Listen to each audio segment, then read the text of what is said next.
పెరగడమా పెరగకపోవడం అనేది పక్కన పెడితే కంపల్సరీగా పోలీసింగ్ అనేది మహిళా భద్రత విషయంలో ఈ గవర్నమెంట్ చాలా ప్రముఖ పాత్ర వహిస్తుందని చెప్పడానికి అధ్యక్ష అనేకమైన రిఫార్మ్స్ కూడా తీసుకురావడం జరిగింది అధ్యక్ష. మనందరికీ తెలుసు మహిళా పోలీస్ స్టేషన్స్ మనం ఏర్పాటు చేయడం కానీ మహిళా హెల్ప్ డెస్క్లు ఏర్పాటు చేయడం కానీ ఇంతకు ముందు మనకి దిశ పోలీస్ స్టేషన్స్ అని పెట్టి దిశ చట్టం లేకుండా చేసిన సందర్భాన్ని కూడా ఈ టైంలో గుర్తు చేయాలి అధ్యక్ష. దాన్ని తిరిగి ఈరోజు మహిళా పోలీస్ స్టేషన్స్ కింద కన్వర్ట్ చేయడం అదేవిధంగా మహిళా హెల్ప్ డెస్క్లను ఏర్పాటు చేసి మహిళా సిబ్బంది ద్వారా శాంతి భద్రతల విషయంలో వాళ్ళకి కౌన్సిలింగ్ ఇప్పించడం దగ్గర నుంచి వాళ్ళకి ఒక అవేర్నెస్ తీసుకురావడం దగ్గర నుంచి అట్ ద సేమ్ టైం వాళ్ళకి ఒక హెల్ప్ డెస్క్ని కూడా ఇవ్వడం జరిగింది అధ్యక్ష. పోలీస్ గస్తీ బృందాలను కూడా బలోపేతం చేయడం జరిగింది అధ్యక్ష. వాటితో పాటు షీ టీములు కానీ బ్లూ కోట్స్ కానీ రక్షక టీములు కానీ గస్తీ వాహనాలను కూడా సమర్థవంతంగా ఉపయోగించడం అనేది పెరిగింది అధ్యక్ష. ముఖ్యంగా ఇంకోటి ఏంటంటే పోలీస్ డిపార్ట్మెంట్ ఐసీడబ్ల్యూ డిపార్ట్మెంట్ బాల సంక్షేమము రైల్వేలు బిఎస్ఎఫ్ జ్యుడిషియరీ మున్నటువంటి భాగస్వామ్య శాఖల మధ్య సమర్థవంతమైన సమన్వయంతో పోక్సో కేసులు మరియు చైల్డ్ మిస్సింగ్ కేసులని నివారించవచ్చని వాళ్ళందరికీ కూడా మేమందరం కూడా కోఆర్డినేషన్ చేసుకుని ముందుకెళ్ళడం జరుగుతుంది అధ్యక్ష. అదేవిధంగా సైబర్ క్రైమ్ బృందాలను కూడా బలోపేతం చేయడం జరిగింది. ఎక్కువగా మొబైల్స్ని బేస్ చేసుకొని పిల్లలకి ఎవరెవరు అన్నోన్ పర్సన్స్ దగ్గర నుంచి మెసేజ్లు వాళ్ళతో పాటు కొంచెం వాళ్ళని ట్రాప్ చేయడం అంటూ జరుగుతున్నాయి కాబట్టి ఈ సైబర్ క్రైమ్ బృందాలను కూడా ఎక్కువగా ఏర్పాటు చేయడమే కాదు అధ్యక్ష. సైబర్ క్రైమ్ పోలీస్ స్టేషన్స్ని ఇంతకు ముందు 3 పోలీస్ స్టేషన్స్ ఉండేవి అధ్యక్ష. ఇప్పుడు మళ్ళీ ప్రతి జిల్లాకి ఒక సైబర్ క్రైమ్ పోలీస్ స్టేషన్స్ కూడా ఏర్పాటు చేయడానికి ఈరోజు గవర్నమెంట్ ముందుకు వచ్చింది అధ్యక్ష. ముఖ్యంగా నిఘా పెంచడం అధ్యక్ష. ఇక్కడ మనము విమర్శించుకోవటమా ప్రతి విమర్శలు అన్నది కాదు అధ్యక్ష. ఇక్కడ మహిళల తాలూకా భద్రత అనేది చాలా ముఖ్యం. ఎందుకంటే 2014 నుంచి 19 వరకు పనిచేసిన సీసీ కెమెరాలు కూడా 19 నుంచి 24 దగ్గరికి వచ్చేసరికి సీసీ కెమెరాస్ కూడా మొత్తం అంతా పనిచేయడం మానేసినాయి అధ్యక్ష. ఈవెన్ చాలా మట్టుకు పోలీస్ డిపార్ట్మెంట్కి సంబంధించి ఈ ఫింగర్ ప్రింట్ ఐడెంటిఫికేషన్ సంబంధించి డివైజెస్ ఇలాంటివన్నీ కూడా లేకుండా ఉండడం జరిగింది అధ్యక్ష. వీటన్నిటిని కూడా మళ్ళీ మేము పునరుద్ధరించడం జరిగింది అధ్యక్ష. ముఖ్యంగా ప్రజలకు అవగాహన కల్పించడంలోని ఈ కఠినమైన చట్టాలని తీసుకురావడంలో కానీ ఒక స్పెషల్ కోర్టులు ఏర్పాటు చేయడంలో కానీ అదేవిధంగా ఆపరేషన్ ముస్కాన్ ఆపరేషన్ స్వేచ్ఛ విముక్తి ఇటువంటి అన్ని విషయాల్లోని కూడా అవేర్నెస్ క్యాంప్స్ తీసుకురావటం కానీ బాలికల కోసం 1098 హెల్ప్ లైన్ పై అవగాహన కల్పించడం ఇవన్నీ కూడా చేయడం జరుగుతుంది అధ్యక్ష. అదేవిధంగా అధ్యక్ష మనందరికీ తెలుసు ముఖ్యంగా మీరు 3rd క్వశ్చన్ అడిగారు అధ్యక్ష. Action taken by government against those responsible అని సుమారుగా ఈ కేసులకు సంబంధించి 7393 కేసులకు సంబంధించి 12,115 మందికి నోటీసులు ఇవ్వడం అరెస్ట్ చేయడం కూడా జరిగింది అధ్యక్ష. సభకు నమస్కారం అధ్యక్ష. ఈ ప్రభుత్వం వచ్చి 5 నెలలు అయ్యింది అధ్యక్ష. అంటే ఇంచుమించు 150 రోజుల్లో అందరూ ఒప్పుకోవాల్సిన నిజం ఏంటంటే మహిళల మీద అత్యాచారాలు హత్యలు లేదా లైంగిక దాడులు లైంగిక వేధింపులు చాలా పెరిగిపోయాయి అధ్యక్ష. నిజం చెప్పాలంటే ఇప్పుడే హోమ్ మినిస్టర్ గారే చెప్పారు యావరేజ్గా 59 కేసులు రోజుకి నమోదు అయ్యాయి అనేసి. అంటే 8,865 కేసులు నేను మాట్లాడమ్మా.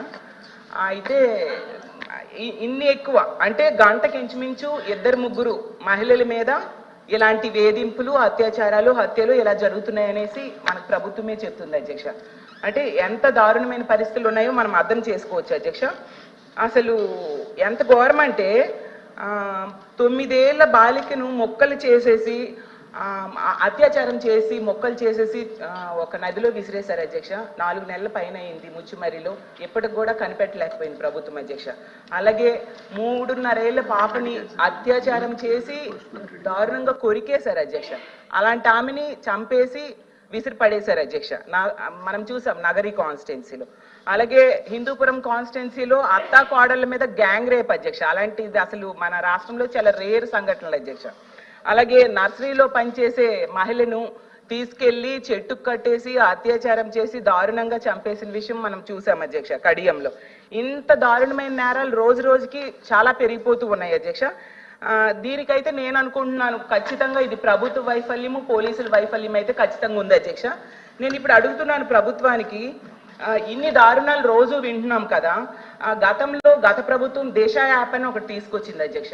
నిజంగా దిశ యాప్ ఉండేప్పుడైతే ఈ రాష్ట్రంలో మహిళలు చాలా ధైర్యంగా ఫీల్ అయ్యేవాళ్ళు అధ్యక్ష. బయటికి వెళ్ళినప్పుడు ఎవరైనా అల్లరి పెట్టినా దిశ యాప్ ప్రెస్ చేస్తే SOS బటన్ ప్రెస్ చేస్తే చక్కగా పోలీసులు కొన్ని నిమిషాల్లోనే వస్తారు అని చెప్పి చాలా ధైర్యం ఫీల్ అయ్యేవారు. దానికోసం అనేసి 900 పైగా 2-వీలర్ వెహికల్స్ అలాగే 160 పైగా 4-వీలర్ వెహికల్స్ అలాగే దిశ వ్యవస్థ కూడా జగనన్న తీసుకురావడం జరిగింది అధ్యక్ష. ఆ దిశ యాప్ ఈ ప్రభుత్వం కొనసాగిస్తుందా లేదా అని నేను అడుగుతున్నాను అధ్యక్ష. ఒకవేళ కొనసాగిస్తే ఇప్పటికి ఎన్ని కేసులు ఈ దిశ యాప్ ద్వారా నమోదయ్యాయి అని అడుగుతున్నాను అధ్యక్ష.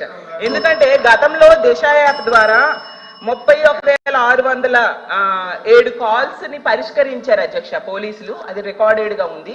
మరి ఇప్పుడు దిశ యాప్ అసలు కొనసాగిస్తున్నారా లేదా, లేకపోతే దానికి సమాంతర వ్యవస్థ ఏదైనా తీసుకొచ్చారా? మరి ఇంకోటి అధ్యక్ష ఇంకా ఉంది, 18 దిశ పోలీస్ స్టేషన్స్ కూడా గతంలో జగన్మోహన్ రెడ్డి గారు పెట్టారు అధ్యక్ష. దానిని కూడా వాటిని కొనసాగిస్తున్నారా లేదా కూడా అడుగుతున్నాను అధ్యక్ష. అలాగే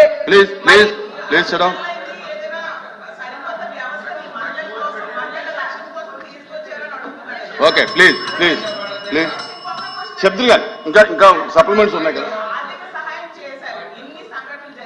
మీరు నోట్ చేసుకోండి అన్ని ఒకసారి చెప్తారు. ఆర్థిక సహాయం చేశారు. ఇంకో ముఖ్యమైనది అధ్యక్ష, బెల్ షాప్స్ మాత్రం చాలా కనిపిస్తూ ఉన్నాయి అధ్యక్ష. ఇప్పటికీ అసలు ఎన్ని బెల్ షాప్స్ మీద ప్రభుత్వం కేసులు పెట్టింది, అసలు వాటిని నివారించడంలో అయితే ప్రభుత్వం ఫెయిల్ అయింది అధ్యక్ష. ఎక్సైజ్ సంబంధించింది, అది హోమ్కి సంబంధించింది కాదు, ఎక్సైజ్ సంబంధించింది అది. ప్లీజ్ కల్పలత గారు కూర్చోండి, కూర్చోవాలి మీరు మీరు please please please please Kalpalatha గారు. అధ్యక్ష మహిళలను ఎక్కడ పూజించబడతారో అక్కడ దేవతలు కొలువే ఉంటారని మన పెద్దలు చెప్తుంటారు అధ్యక్ష. కానీ మన రాష్ట్రంలో అధ్యక్ష ఈరోజు హత్యలు, అత్యాచారాలు, దాడులు ఎక్కువై ఒక తారాస్థాయికి చేరాయి అధ్యక్ష. వీటిని మహిళలకు రక్షణ లేకుండా పోతుంది అధ్యక్ష. దాదాపు చూసుకుంటే గత 5 నెలల నుంచి దాదాపు అధ్యక్ష 110 మంది పైగా మహిళలకు అత్యాచారాలు జరిగాయి అధ్యక్ష.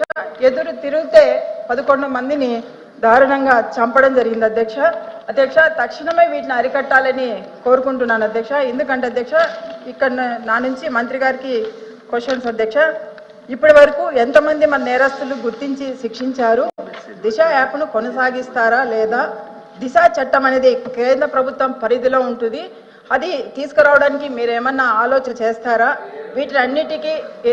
వీటినన్నిటిని అరికట్టడానికి ఎలాంటి చర్యలు తీసుకుంటారు? ఏదేమైనా కూడా అధ్యక్ష మహిళల రక్షణ అనేది చాలా అవసరం కాబట్టి ప్రతి ఒక్కరూ దీన్ని సీరియస్గా తీసుకొని ముందుకెళ్లాలని కోరుకుంటున్నాను అధ్యక్ష. ధన్యవాదాలు అధ్యక్ష. యేసరత్నం గారు.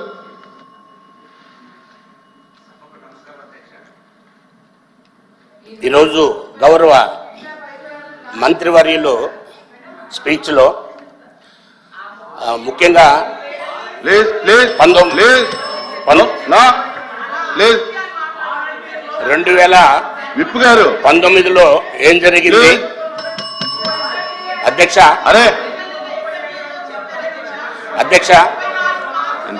చాలా ఇది